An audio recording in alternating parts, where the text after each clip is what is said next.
On today's episode, I will be introducing you to not one, but two new cars. The first car rolling into the garage is my 2000 Honda EK Civic. I bought this car off an older woman who had owned the car for 15 years. It sounded like she'd gotten the car serviced regularly, and after an initial test drive and noticing a few mechanical items that I knew I'd be able to fix, I said yes and purchased the car. While we were sitting and signing the paperwork, the owner and family mentioned that the car had spent somewhere around 5 years on a farm. Me not knowing how bad this was, said, "Sure, how bad can it be?" And how wrong I was. Learning garage tip: if you find out a car has been on a farm and you aren't prepared to find all sorts of things wrong with the car, do not buy it. So after getting the car home and driving it around for a little while, I began to notice a horrible smell coming from inside the car. Something between wet dog and pigs in mud. It began to bother me so much that I ripped the entire interior of the car out to see what was wrong. And what I discovered was amazing. The car interior was orange, covered with dust and mud. So after spending 2 full weekends on cleaning the car to a point where I was happy enough to progress, I realised it was time for a new interior.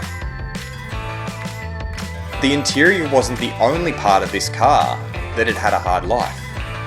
The headlights were cloudy. The front bumper looked like it had been smashed way too many times from bottoming out. The bonnet had gotten something heavy dropped on it and now didn't close properly. Not to mention all the other dings and scratches all over the car.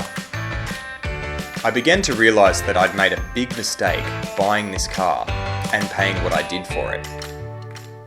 So how do you go about getting what seems like a very long list of things for the same car? Easy! You buy another one. Enter the second car. This is my 1997 Honda EK Civic, which I picked up super cheap, and it's got everything I need. Perfect headlights, a bonnet without anything dropped on it, a front bumper that hasn't been smashed against the ground as often. The interior was in great shape too, with no big rips or tears, and no funky smell.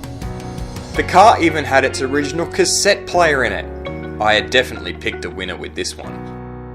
Now I know what you're probably thinking. Even though they are all good parts, buying another car can still be expensive.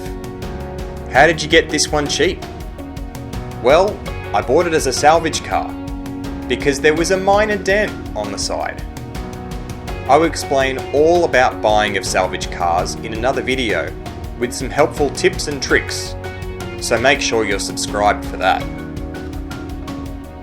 Learning garage tip: a great way to get all the parts you need for your car, but not break the bank, is to look for someone wrecking the same make and model, or by buying a salvage car. Next time on Learning Garage, we do the car shuffle and start tearing into both cars. We find a few bits of unexpected damage and do some backyard dent removal that doesn't go according to plan.